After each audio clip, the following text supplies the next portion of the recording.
નમસ્કાર વિદ્યાર્થી મિત્રો, ધોરણ 9 ના ચેપ્ટર નંબર 3 ની શરૂઆત કરીએ. પરમાણુઓ અને અણુઓ, એટમ્સ એન્ડ મોલેક્યુલ્સ. આની શરૂઆત કરવાની છે. આપણે આગળના ચેપ્ટરોમાં જે અભ્યાસ કર્યો હતો એને જ પાછું કનેક્ટેડ છે. આગળ આપણે તત્વો વિશે અભ્યાસ કરેલો હતો. એ તત્વોથી હવે શરૂઆત થાય છે મૂળ આપણા રસાયણ વિજ્ઞાનમાં.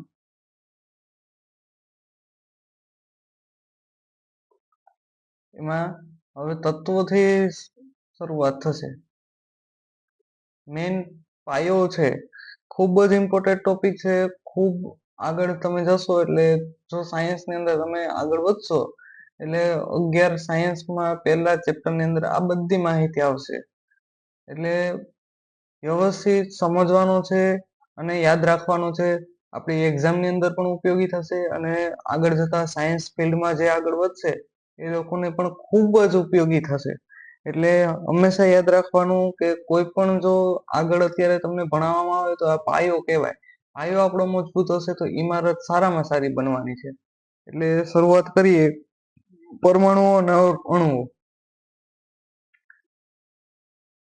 ઇતિહાસની વાત છે. પ્રાચીન સમયમાં જ્યારે તત્વજ્ઞાનીઓ અને તત્વચિંતકો ભારતીય પણ હતા અને ઘણા બધા વિદેશી પણ હતા. ત્યારે એ લોકો જ્યારે વિચારવાની શરૂઆત કરી તો ઈસવીસન 500 વર્ષ પૂર્વેની વાત છે કે જ્યારે મહર્ષિ કર્ણાદ જે મહર્ષિ કર્ણાદ હતા તેઓએ તત્વો વિશેની ધારણા ઘણી બધી કરેલી હતી. એના વિશેની વાત કરેલી છે અહીંયા. તો મહર્ષિ કર્ણાદે એમ કીધેલું હતું કે દ્રવ્યનું વિભાજન કરતા જઈએ કે કોઈ પણ પદાર્થનું તમે વિભાજન કરતા જાવ એટલે અંતે એક એવો સૂક્ષ્મ કણ મળશે કે જેનું આપણે વિભાજન કરી શકશું નહીં. આવી વાત ભારતીય તત્વજ્ઞાની એટલે કે ભારતના જે પ્રાચીન ઇતિહાસ એ વૈજ્ઞાનિક જ આપણે કહીએ કે જે આપણે 500 વર્ષ પહેલા પણ ઈસવીસન 500 વર્ષ પહેલાની તેણે વાત કરેલી હતી કે ભાઈ કણને પણ દ્રવ્યને પણ તમે એટલો વિભાજન કરી જાવ કે છેલ્લે એક સૂક્ષ્મ કણ મળશે કે એનું વિભાજન થઈ શકશે નહીં. ત્યારબાદ જે પાદુકા કામાત્યે આવેલા હતા તેમણે પણ એક વાત કરેલી કે આ કણો સામાન્ય રીતના સંયુક્ત રૂપે અસ્તિત્વ ધરાવે છે. શું કીધેલું હતું કે આ કણો છે એ સામાન્ય રીતના સંયુક્ત રીતના અસ્તિત્વ ધરાવે જે દ્રવ્યના વિવિધ સ્વરૂપો આપે છે. અલગ અલગ સ્વરૂપો તે ધરાવે છે. તો આવી બધી ચર્ચા કરેલી હતી. ત્યારબાદ ઘણા વર્ષો પછી છે એ ગ્રીક તત્વજ્ઞાની ડેમોક્રિટ્સ અને લ્યુસિપસે એણે એવું સૂચવ્યું હતું કે દ્રવ્યનો વધુ ને વધુ વિભાજન કરતા જ્યારે જઈએ ત્યારે એક સમય એવો આવશે કે ત્યારે પણ પ્રાપ્ત થતો કણ છે એનું વધુ વિભાજન થઈ શકશે નહીં. તો ડેમોક્રિટ્સ એમ પણ કહે કે અવિભાજિત જે કણ છે એને પરમાણુઓ કે જેનું વિભાજન થઈ શકતું નથી એવો કણ છે તો એ છે એ પરમાણુ તરીકે ઓળખાય છે. પણ આ વિચારો છે એની માન્યતાઓ જેમ સમય જતો ગયો એમ થોડો ઘણો એમાં ફેરફાર આવ્યો એની આપણે ચર્ચા કરવાની છે. ત્યારબાદ 18મી સદીમાં છે એ ના અંત સુધી વૈજ્ઞાનિકો છે તત્વો અને સંયોજનો વચ્ચેનો ભેદ સમજવા માટે આવી બધી ધારણાઓ વિશે તે સતત વિચાર કરતા હતા અને આતુર હતા જાણવા માટે. પણ જેમ જેમ સમય આગળ જતો ગયો રાસાયણિક સમીકરણો વિશેની વાત કરીએ કે રાસાયણિક સંયોગીકરણના બે મહત્વના નિયમો આપેલા છે. એટોની લેવોઝોયરે કે જે રાસાયણિક સંયોગીકરણની જે પ્રક્રિયા છે એની અંદર ખૂબ મહત્વનો ભાગ ભજવે છે. આ બધી જે પીપીટી ની અંદર આપેલું છે એ બધા ટોપિક અહીંયા મેં કવર કરેલા છે. તો એની અંદર હું ડિટેલમાં જતો નથી. એ બધી બાબતો અહીંયા આપેલી જ છે પહેલેથી. તો એ તમે તમારી રીતના વાંચી લેજો વિડીયો સ્ટોપ કરીને કે જેથી તમને ખ્યાલ રહે કે કયા કયા વૈજ્ઞાનિકે શું કરેલું હતું. અને અહીં બે સંયોગીકરણના જે નિયમો આપ્યા એ હવે આપણે ચર્ચા કરવાની છે. તો શરૂઆતનો પહેલો જ ટોપિક પ્રસ્તાવના પૂર્ણ થતા સૌ પ્રથમનો પહેલો ટોપિક છે એ કયો છે તો કે ભાઈ રાસાયણિક સંયોગીકરણના નિયમો.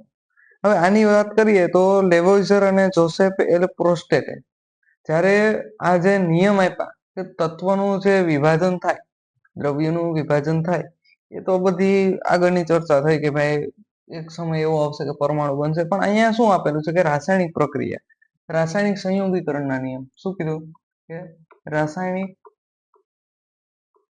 સંયોગીકરણ આ છે એને અંદર શું જોવા મળે, તો એની અંદર એક પ્રવૃત્તિ તમારી બુકની અંદર આપેલી છે. એ બુકની પ્રવૃત્તિ પછી સમજે. હું તમને મારું એક આપણો ઘરેલું ઉદાહરણની ચર્ચા કરી. તો સામાન્ય એવી વાત કરીએ કે પાણી છે. હવે તમે પાણી લેશો, માનો કે તમે એક એવું વસ્તુ સમજો કે તમારે ઘરે છે એ કોઈ શાક બનાવવાનું છે. શાક એટલે તો સમજી શકશો બધા, એટલે કે આપણે જમવા સમયે જે આપણે સબ્જી કહીએ એ સબ્જી અથવા શાક આ બનાવવાનું છે. તો એના માટે તમે શું કરશો, તો કે પાણી લેશો પ્લસ શાકભાજી લેશો, પછી મરી મસાલા લેશો. હવે આ બધું તમે લીધેલું તો છે, પણ એને તમે શું કરશો કે રસોઈ બનાવશો ત્યારે પછી પ્લસ તેલ, આ બધી વસ્તુ તમે લીધી. હવે એનું તમે કોઈ પણ શું કરશો કે બધા શાકભાજીને સુધારશો અને તેલ ગરમ કરી એની અંદર મસાલો નાખશો, શાકભાજી નાખશો, પાણી ઉમેરશો અને પછી શું કરશો, માનો કે કુકર હશે તો એને ગેસ ઉપર ચડાવી અને તેને શું કરશો, પાકવા દેશો. હવે પાકવાની પ્રક્રિયા પૂર્ણ થશે એટલે તમને શું મળશે, સબ્જી મળશે, સબ્જી તમને મળે માનો કે, અથવા શાક મળે. તો આ તમે માનો કે તમારે ખાવાનું છે, તો આની અંદર તમે માનો કે જેટલા પ્રમાણમાં લીધું એ પ્રમાણે જ એમાં તમને સબ્જી બનશે ને. માનો કે શાકભાજીમાં જે તમે લીધેલું છે એ માનો કે એપ્રોક્સિમેટલી 1 kg જેટલું લીધેલું છે. પછી એની અંદર મસાલા એડ કરેલા હશે 200 ગ્રામ જેટલા, તેલ ઉમેરેલું છે 100 ml જેટલું. આ બધી એક લિમિટમાં જ રહેશે ને, એનાથી કઈ વધી જવાનું નથી. માનો કે શાક બન્યા પછી એ ઘટી નથી જવાનું. આ જે પાણી છે એ પાણીનું પ્રમાણ છે, માનો કે 100 ml જેટલું પાણી લીધેલું હશે, તો એનું જો બાષ્પીભવન થાય તો એ 50 ml 60 ml જેટલું પાણી રહેશે. 50 30 40 જેટલું ml જેટલું પાણીનું બાષ્પીભવન થશે. પણ આ પ્રક્રિયાની અંદર શાકભાજી તમે માનો કે 1 kg લીધેલું છે, તો આ એપ્રોક્સિમેટલી આ જેટલું લીધેલું છે એ પ્રમાણે અહીંયા તમારી સબ્જી છે એ 2 kg જેટલી જે પણ બને એમાં વધવાની નથી કે ઘટવાની નથી. સામાન્ય બાબત એવી છે કે માનો કે જેટલું તમે લીધેલું છે એટલું જ બનવાનું છે, એનો વધારો નથી થવાનો, એમાં કોઈ જાતનો ઘટાડો નથી થવાનો. તો આ જ વસ્તુ છે એ રાસાયણિક સંયોગીકરણનો પ્રથમ નિયમ જે આપણે સમજવાનો છે કે દળ સંચયનો નિયમ.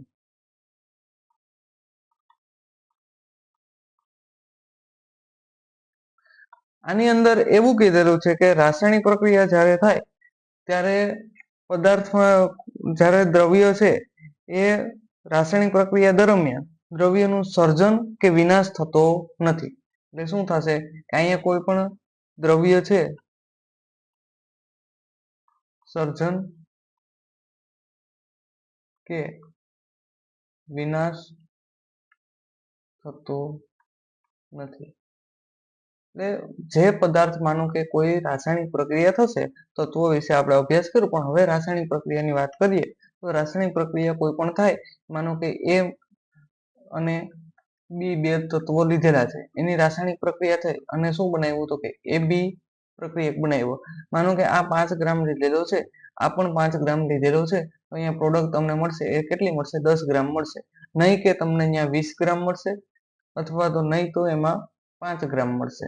કાં વધશે પણ નહીં અને ઘટશે પણ નહીં, ઘટવાની પણ નથી અને વધવાની પણ નથી. જે હશે એ એટલી જ મળશે. તો આ રીતના એક પ્રક્રિયા દ્વારા તમે સમજી શકો કે રાસાયણિક પ્રક્રિયાની અંદર દળ સંચયનો નિયમ એવો કહે છે કે દ્રવ્યનું સર્જન કે વિનાશ થતો નથી. હવે તમારી બુકની અંદર જે પ્રવૃત્તિ આપેલી છે એ પ્રવૃત્તિની આપણે વાત કરીએ તો એના માટે એક બ્લેન્ક સ્લાઇડ લઈ લઈએ. એ પ્રવૃત્તિમાં એવું કીધેલું છે કે એક્સ અને વાય નામના રસાયણો તમારે લેવાના છે અને બંનેના જૂથ બનાવવાના છે. માનો કે કોપર સલ્ફેટ લઉં તો સોડિયમ કાર્બોનેટ લઉં, અથવા બેરિયમ ક્લોરાઇડ લઉં તો સોડિયમ સલ્ફેટ લઉં. માનો કે BaCl2 પ્લસ તમને સોડિયમ સલ્ફેટનું કીધેલું છે Na2S. સોડિયમ સલ્ફેટ લો અથવા Na2SO4. તો માનો કે આ કોઈ પણ તમે વસ્તુ લીધેલી છે, બેરિયમ ક્લોરાઇડ લવ, સોડિયમ સલ્ફેટ લવ, તો એની અંદર તમે રાસાયણિક પ્રક્રિયામાં તમને શું કીધેલું છે કે આ તમારે માનો કે એક પ્રમાણમાં તમે પદાર્થ લીધે, હવે એને તમારે શું કરવાનું કે એ એક્સ નામનો જે દ્રાવણ અથવા તમે જૂથ બનાવો એક્સ અને વાય આ જૂથ બનાવવું એને એક્સ નામનું દ્રાવણ છે એની અંદર એનું પ્રમાણ તમારે લેવાનું છે, એને પાણીમાં ઓગાળી નાખવાનો છે અને અલગ અલગ 5 સાંદ્રતાના છે ને 10 ml ના દ્રાવણ તમારે બનાવવાના છે. હવે એને કોનિકલ ફ્લાસ્ક ની અંદર વાય નામનું દ્રાવણ છે એની અંદર ઉમેરી લેવાનું છે. હવે એક ટેસ્ટ ટ્યુબ તમારે લેવાની છે અને તેને એક્સ નામનું દ્રાવણ તેની અંદર ઉમેરી દેવાનું છે. હવે જો હું તમને સામાન્ય એક આકૃતિ દર્શાવી દઉં તો આ રીતના તમારે એક છે એ કોનિકલ ફ્લાસ્ક લેવાનો છે.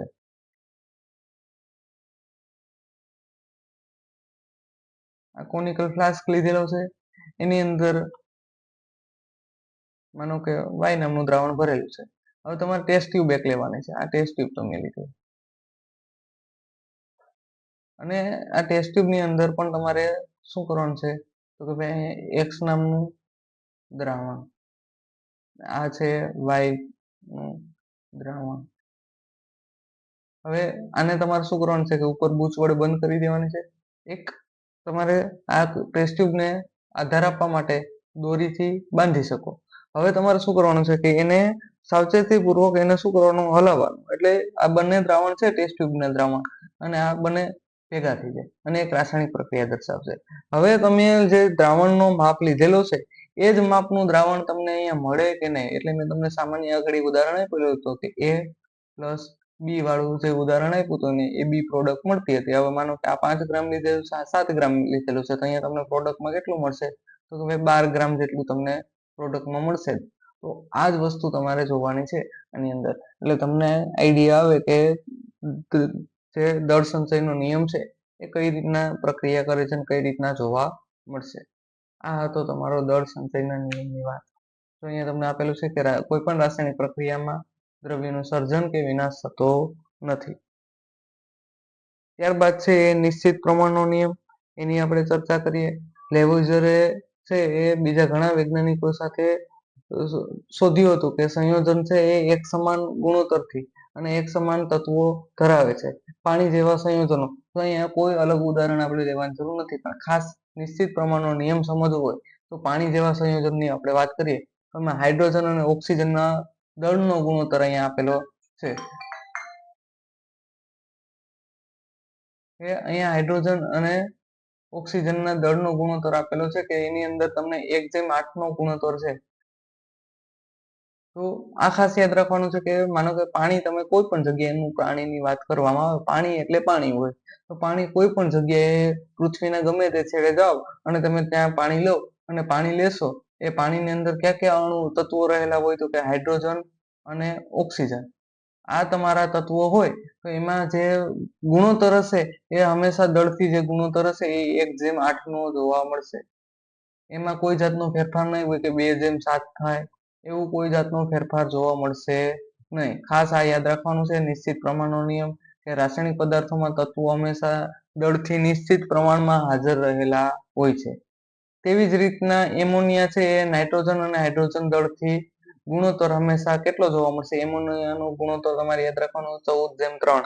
આ જે અમુક ગુણોત્તર તમારી બુકની અંદર આપેલા છે તમારે યાદ પણ રાખવાના છે, 1 માર્કમાં પૂછાઈ શકે. એટલે આ રીતના તમને જે વૈજ્ઞાનિક છે કે પ્રાઉસ્ટેટે આ નિયમ આપેલો છે કે જે રાસાયણિક પદાર્થોના તત્વોમાં હંમેશા દળથી નિશ્ચિત પ્રમાણમાં હાજર રહેલા હોય છે. ત્યારબાદ જે જ્હોન ડાલ્ટન છે એણે દ્રવ્યના સ્વભાવ વિશે પણ મૂળભૂત સિદ્ધાંતો પૂરા પાડ્યા.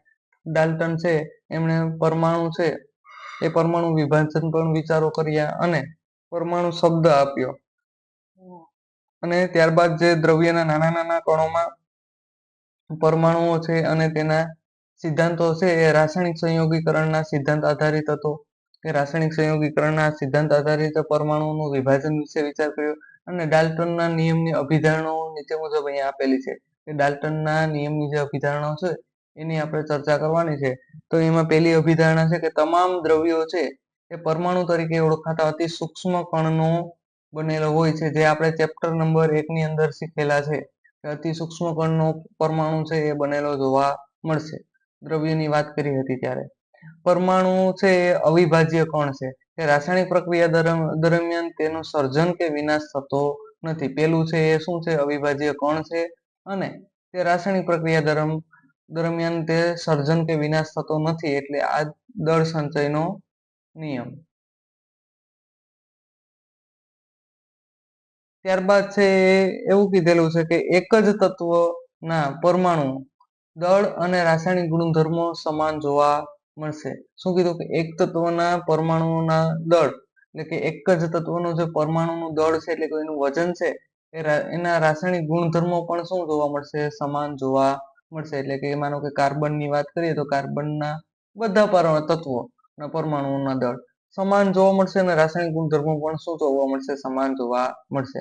જુદા જુદા તત્વોના પરમાણુઓના દળ રાસાયણિક ગુણધર્મો છે એ અલગ અલગ હોય. એટલે અલગ અલગ માનો કે કાર્બન છે, ઓક્સિજન છે, તો આ બધાના પરમાણુ દળ તો અલગ છે પણ એના રાસાયણિક ગુણધર્મો પણ અલગ હશે. સોડિયમ છે, માનો કે મેટલની વાત કરીએ તો સોડિયમ અને મેગ્નેશિયમ, આ બંને શું છે? અલગ અલગ તમને જોવા મળશે. પરમાણુ દળ પણ અલગ અને રાસાયણિક ગુણધર્મો પણ અલગ જોવા મળે છે. આ બધી ખાસ બાબતો છે એવી યાદ રાખવાની છે. પરમાણુઓ છે એ નાની પૂર્ણાંક સંખ્યાઓના યોગ્ય ગુણોત્તરથી જોડાઈને સંયોજન બનાવે છે. આપેલ સંયોજન છે પરમાણુની સાપેક્ષમાં શું હોય? સંખ્યા નિશ્ચિત પ્રમાણમાં હોય છે. પેલી ધારણા યાદ રાખવાની કે તમામ દ્રવ્યો છે એ પરમાણુ તરીકે ઓળખાતા અતિ સૂક્ષ્મ કણના બનેલા છે અને તેઓ રાસાયણિક પ્રક્રિયામાં ભાગ લે છે.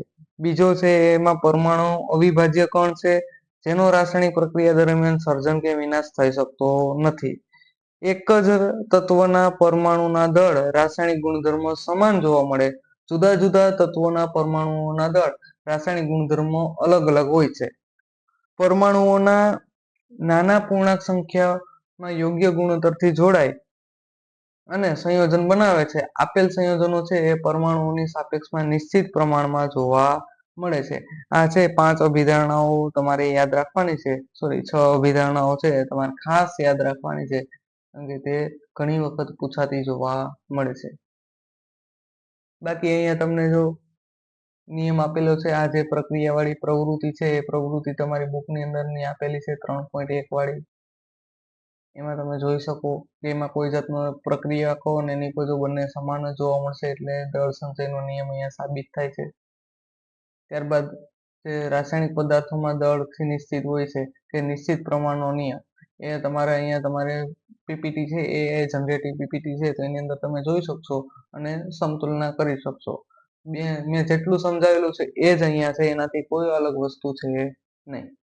ત્યારબાદ ડાલ્ટનનો પરમાણ્વીય સિદ્ધાંત છે એની 6 મૂળભૂત અભિધારણાઓ છે. એમાં પેલું છે અતિ સૂક્ષ્મ કણ છે, બીજું છે સમાન દળ અને તત્વો સમાન જોવા મળશે. પૂર્ણાંક ગુણોત્તર તમને જોવા મળશે કે નાની સંખ્યાઓ છે યોગ્ય ગુણોત્તરથી જોડાય અને સંયોજન બનાવશે. પછી એક અવિભાજ્ય કણ તમારે અહીંયા જોવા મળશે અને જુદા જુદા તત્વો અને જુદા જુદા એમના દળ જોવા મળે અને નિશ્ચિત પ્રમાણમાં તે બધી બાબતો જોવા મળશે. યાદ રાખવાનું છે તમારે. અને એક્ઝામમાં ઘણી વખત ઇમ્પોર્ટન્ટ ક્વેશ્ચન છે એટલે પૂછાતો હોય. આ તમારી બુકની અંદર આપેલા બ્લુ પ્રશ્નો છે એમાં એક નજર ફેરવી લેજો વિડીયો સ્ટોપ કરીને.